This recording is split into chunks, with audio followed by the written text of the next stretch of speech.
নমস্কার কুলুমকা। আজকে মহারানী চালাগাং যে এডিসি সিট আছে ওই কেন্দ্রের পূর্ব মুখ পুষ্করী যে এডিসি ভিলেজ, ওই এডিসি ভিলেজের 30 পরিবারের 90 জন ভোটার আজকে মহারাজের আদর্শকে বিশ্বাস করে জয়েন করেছে এবং আমরা টিসিএফ এর পক্ষ থেকে আমরা তাদেরকে বরণ করে নিলাম।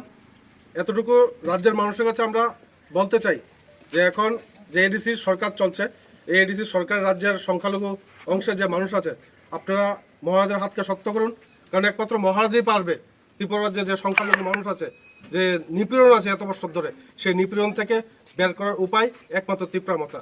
তাই এই রাজ্যের সংখ্যালঘু মানুষদের কাছে আমি আবেদন করব, আপনারা যেখানেই আছেন আপনারা এডিসিতে মহারাজের হাতকে শক্ত করুন।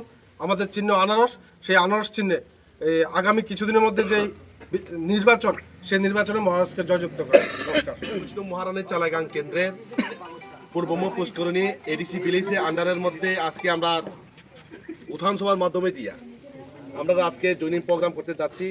এই প্রোগ্রামের মধ্যে আমাদের সেন্ট্রাল কমিটি টিসিএফ থেকে আইসেন আমরা স্যার সেন্টুদা, এরপরে এক্স ক্যান্ডিডেট আমাদের তপনদা, অরূপদা, এরপরে আমাদের গুমতি ডিস্ট্রিক্টের প্রেসিডেন্ট স্যার মোবারক হোসেন আর মামন, এরপরে আমাদের এখানে মাতারবাড়ি, বিশেষ করে মাতারবাড়ি ব্লক কমিটির টিসিএফ থেকে মামন প্রেসিডেন্ট আছে, সুমন, এরপরে আমাদের এখানে উপস্থিত আছে এই ওয়াইটিএফ থেকে আমাদের এখানে সবিরাম রিয়াং উপস্থিত আছে।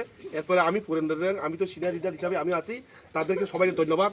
প্রেস মিডিয়া বন্ধুদেরকে জানিয়েছি যে আজকের আমাদের এখানে একটু সংক্ষেপে আমি কথা কমো, এইখানে আমাদের এখানে 30 পরিবারের মধ্যে 90 ভোটার আমাদের ত্রিপুরা মাতাতে যোগদান করেও লাগছে অলরেডি। এরপরে আমরা বক্তব্য বলছি যে মহারাজা আইডিওলজিকে ভালো লাগে আজকে আমাদের এই এলাকার মানুষ, যার কারণে আমাদের পুরনো রিয়াং, এরপরে সেন্টুদা, এরপরে অরূপদা, এরপরে আমার দিচ্ছে তারা আন্ডারের মধ্যে এই যে 90 জন ভোটার 30 পরিবার তারা আমাদের সঙ্গে আছে। এইটুকু কথা বলে আমি আমার বক্তব্য শেষ করছি।